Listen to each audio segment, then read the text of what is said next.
Big Boss Marathi season 5 च्या episode number 42 मध्ये भाऊच्या धक्क्यावर भाऊने काही सदस्यांना खूप मोठे धक्के दिले आणि असे धक्के दिले की ते परत विसरणार नाही आणि काही सदस्यांच्या कौतुक पण केलं, त्यांच्या कामगिरीबद्दल त्यांना अप्रिशिएट पण केलं आणि घरामध्ये एक सदस्य कमी झालाय म्हणजे घरामध्ये एक इविक्शन झालाय। याबद्दलच मी तुम्हाला संपूर्ण माहिती देणार आहे या व्हिडिओमध्ये, तर व्हिडिओ शेवटपर्यंत नक्की बघा। Hello, welcome back to my channel Marathi Bigg Boss update. Bigg Boss Marathi season 5 च्या एपिसोड नंबर 42 मध्ये सुरुवातीला रितेश देशमुखने निक्कीला साईडच्या स्टूलवर बसवलं आणि तिला बोलले की तुझी हीच खरी जागा आहे। आल्याच रितेशने निक्कीची क्लास लावली आणि निक्कीने ज्या प्रकारे या आठवड्यामध्ये ज्या चुका केल्या त्या 1 बाय 1 तिला सांगत गेल्या आणि रितेश देशमुख निक्कीला बोलत होते की गेल्या आठवड्यामध्ये तुमचा कौतुक केला होता, पण तुम्हाला तो कौतुक तुम्ही जरा जास्तच डोक्यावर घेतला आणि यामुळे तुमचा जो बिहेवियर पाहायला मिळाला टुवर्ड्स बाकी कंटेस्टंट तो खरंच खूप घाण होता आणि खूप वाईट होता आणि तुमचा हा बिहेवियर तर मला अजिबात आवडला नाही, तर अख्ख्या महाराष्ट्राला पण तुमचा हा बिहेवियर, तुमचं हे वागणं आवडलं नाही। तुम्हाला असं वाटत असेल तुमच्या या वागण्यामुळे लोक एंटरटेन होतात, लोकांचं मनोरंजन होत आहे, पण नाही, असं काहीच नाहीये। तुमच्या वागण्यामुळे फक्त आणि फक्त इरिटेशन होत आहे आणि महाराष्ट्राची जी जनता आहे तुमच्या वागण्यामुळे खूप जास्त इरिटेट झाली आहे। सतत दिसण्यासाठी तुम्ही घरात काय पण करत असता आणि जेव्हा तुमचं नाव नॉमिनेशन लिस्ट मध्ये येते तेव्हा तुमचा एक वेगळा चेहरा पाहायला मिळतो। सकाळी उठल्यापासून रात्री झोपेपर्यंत तुम्ही फक्त आणि फक्त तमाशा करत असता आणि थोड्या गोष्टीचा इश्यू बनवता, त्यावर भांडण करता आणि तुम्हाला असं वाटतं हे सगळं करून तुम्ही महाराष्ट्राला एंटरटेन करताय, तुम्ही महाराष्ट्राचं मनोरंजन करताय, तर ही तुमची गैरसमज आहे। तुम्ही महाराष्ट्राला अजिबातच एंटरटेन करत नाही। तुमच्या हा साईड पाहून महाराष्ट्र खूप जास्त इरिटेट झाला आहे आणि आता महाराष्ट्र तुमच्या बद्दल काय बोलतो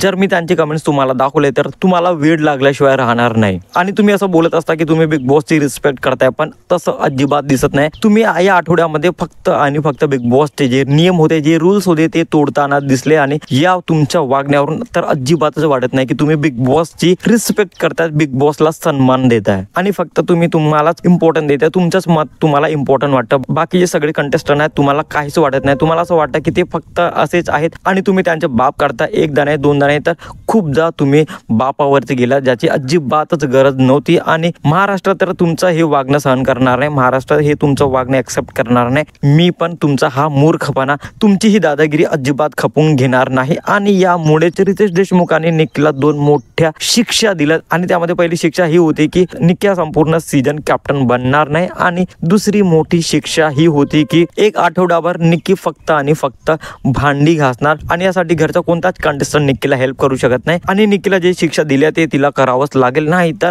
जर निक्कीने तिची शिक्षा कंप्लीट केली नाही तर ती नॉमिनेट होईल। रितेश देशमुखांचा हा डिसिजन मला खूप बरा वाटला आणि परफेक्ट वाटला, फेअर वाटला, कारण निक्की ज्याप्रमाणे या आठवड्यामध्ये वागली तिला असंच काहीतरी शिक्षा भेटायला हवी होती आणि ती शिक्षा तिला मिळाली। रितेश देशमुखांनी तर निक्कीचा चांगलाच वाजा वाजवला होता, पण रितेश देशमुख अरबाजला पण कुठे सोडणार होते, कारण अरबाज आणि निक्की या आठवड्यामध्ये एकत्र होते आणि या दोघांचा गेम या दोघांच्या अवतीभोवतीच होता आणि म्हणूनच रितेश देशमुखांनी अरबाजला पण सोडलं नाही, अरबाजची पण चांगलीच क्लास घेतली। मागच्या आठवड्यामध्ये अरबाज आणि निक्कीचं पटत नव्हतं, हे दोघं एकमेकांचे शत्रूच बनलेले दिसत होते आणि त्या आठवड्यामध्ये अरबाज खूप हर्ट पण झालेला, खूप तुटला पण होता आणि बाकी जे कंटेस्टंट होते त्यांनी अरबाजला खूप सपोर्ट केला होता, अरबाजची खूप मदत केली होती आणि अरबाजला कोऑपरेट पण करण्याचा प्रयत्न केला होता, पण आफ्टर भाऊचा धक्का अरबाजचा जो गेम होता तो पलटताना दिसला, म्हणजे ज्याला निक्कीमुळे त्रास होत होता तो परत निक्कीकडे गेला आणि निक्की सोबत राहताना दिसला, निक्की सोबत बोलताना दिसला आणि अरबाजचा हा बिहेवियर पाहून वाटत होतं की ज्याप्रमाणे घरच्या सदस्यांनी अरबाजला सपोर्ट केला होता त्यांच्याशी हा असा का वागला, म्हणजेच रितेश देशमुख अरबाजला बोलत होते की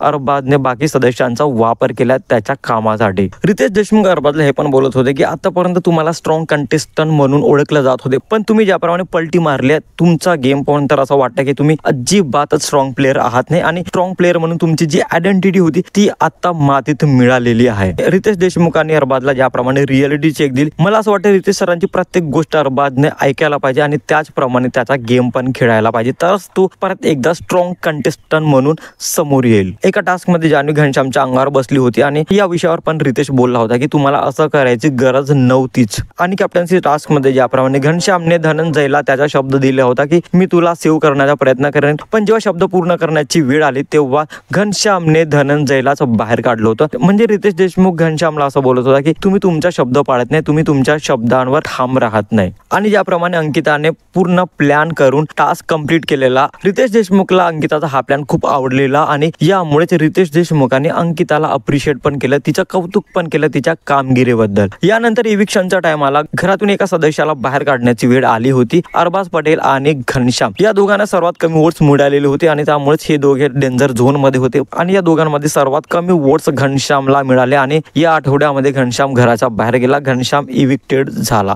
तर बिग बॉस मराठी सीझन 5च्या एपिसोड नंबर 42च्या भाऊच्या धक्क्यावर एवढं काही पाहायला मिळालं. हा एपिसोड पण खरंच खूप भारी होत. पण तुम्हाला हा व्हिडिओ कसा वाटला कमेंटमध्ये नक्की सांगा आणि अशाच इंटरेस्टिंग व्हिडिओसाठी भावाच्या चॅनलला सबस्क्राईब करा, शेअर करा. Thank you so much.